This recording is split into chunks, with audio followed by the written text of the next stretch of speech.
Hi everyone. Let's see what is standard error of the mean and why is it important. Standard error is used to see the variability or uncertainty which is associated with the sample mean of a population. Now let's say you have a population and you want to know how much the sample means would vary if you keep on drawing samples from that same population. For that we can use this as a measure. In terms of formula, it is calculated by dividing the standard deviation of the population by the square root of the sample size. So we can see if the sample size increases, then the SEM value, the standard error of the mean, would decrease.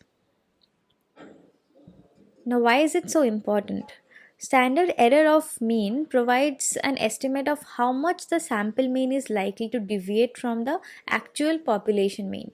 So, smaller ACM would indicate that the sample means are more likely to be close to the population mean, while if ACM is higher, it will tell that there's a greater variability. The sample means vary a lot, and which means that if we do any sort of modeling or prediction, there would be less precision while we are trying to estimate the population mean. In terms of use cases, this particular measurement is useful in inferential statistics while drawing conclusions about a population based on a sample.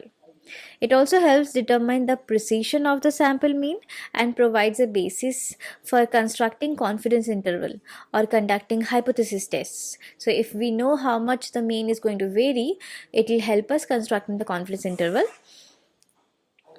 So in summary, the standard error of the mean measures the variability or spread of the sample means around the population mean.